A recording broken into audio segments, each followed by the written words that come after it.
Hi, I am Manoj Kumar VK, Assistant Professor, Department of Mechanical Engineering, Jyoti Engineering College, Tirupati. Today we can discuss one important topic, CVP analysis, cost volume profit analysis under the industrial engineering. The relations between cost, volume and profit is very interesting.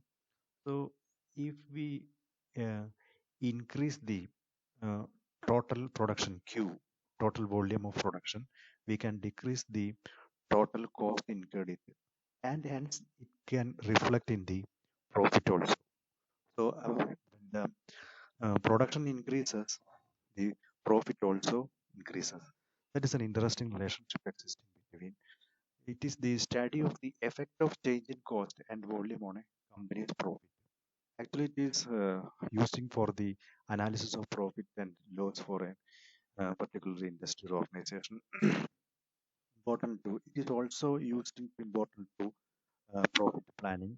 It is the basically a short-term analysis. It cannot be run out in a long-term basis because the all the related parameters highly changing or dynamic in nature and critical in management decisions such as it is used for the taking decisions such as determining the product mix, maximizing the use of production facilities, and also setting the selling prices. We can fixation of the selling price. It is a highly challengeable process.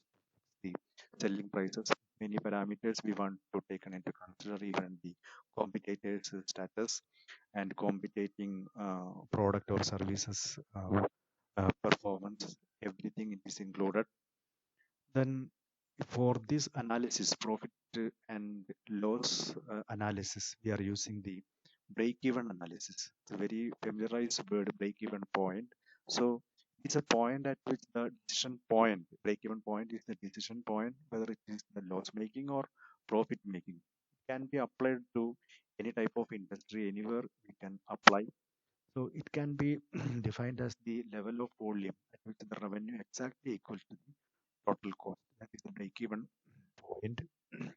For a graphic representation, the break-even point provides a point of capacity where operations pass from being profitable to a loss or vice versa. This helps the management in deciding the level of output and sales. So according to the analysis of the break-even point or break-even chart, we can access the level of production or the level of profit or the level of the technology using whatever it may be, we can monitor. So this is the graphical representation. We can plot the total cost and total revenue versus the sales volume. The one total sales that is steeply increasing. Then there is a variable cost, and total cost is plotted, total cost, variable cost plus fixed cost. The fixed cost is fixed as the name indicates. So the up to the meeting point, total sales and total cost line meeting point, we can call it as break even point. So up to that area, it is the loss making. Definitely, initially, it is the loss making. So beyond that point, after that point, it can start making profit. Break-even analysis, graphical representation. There is a margin of safety. How much is the quantity produced to overcome the break-even sales? That is the margin of safety. And the angle between the total sales and total cost, that is called the angle of incidence. So we can uh, analyze the uh, total cost, then according to the variable and fixed cost, then sales volume and uh, total revenue. Then the analysis incorporates the relationship between cost, volume, and definitely the profit. It determines the profit, probable profit and losses at different levels of activity. It can be calculated the simple formula: fixed cost divided by selling price minus variable cost, or F divided by S minus B. Then how this cost volume profit analysis, CVP analysis, is used?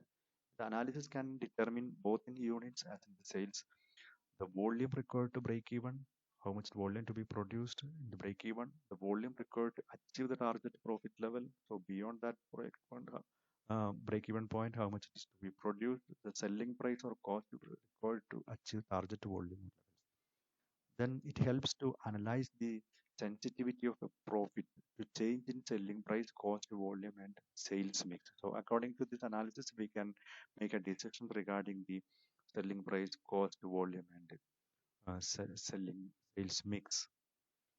Then next to the term marginal safety, I already told you it is the actual sales or expected sales or sales overcome the break-even sales. That is the margin of safety.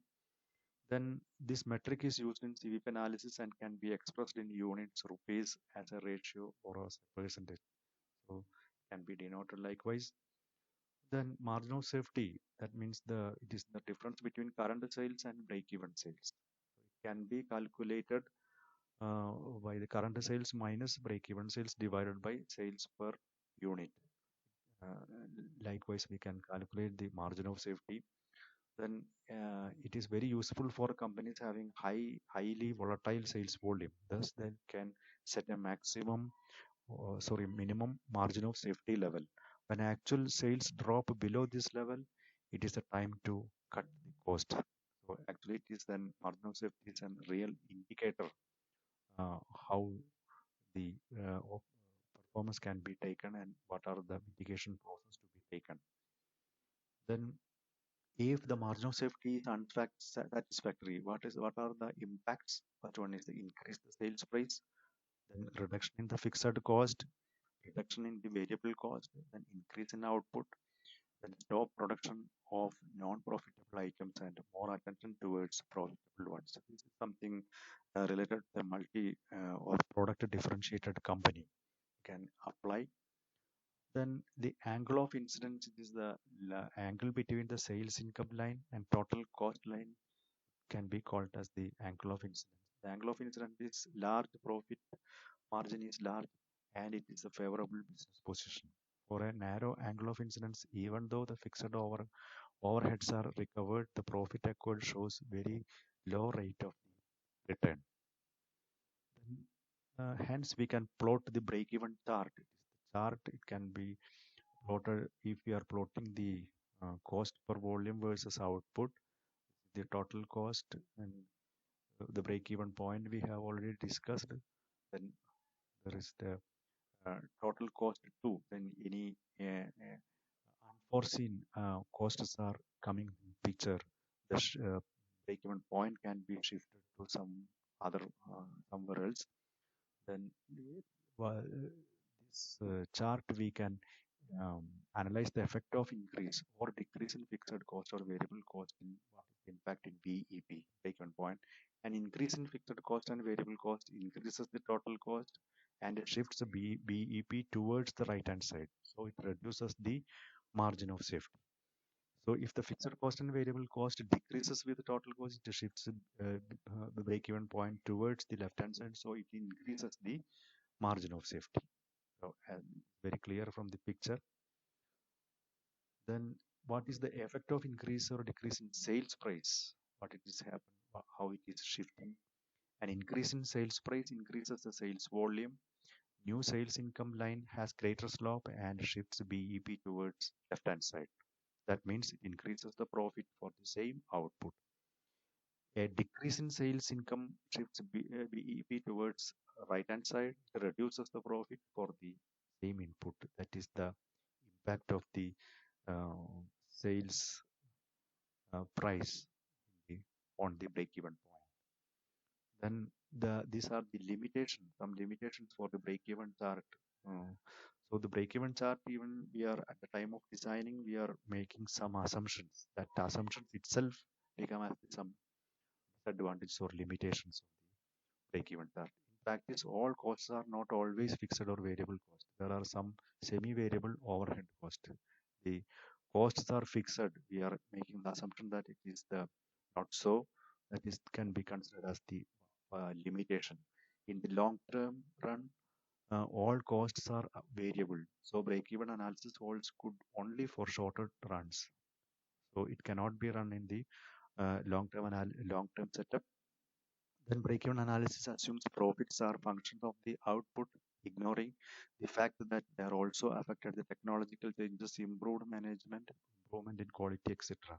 So what are the technological changes? Then uh, changes in the management level, then the redesigning level, improvement level, that is not all, at all considering for the break-even charge. It's suitable only when the firm produces one type of product. In product differentiated company, it cannot be applied. That is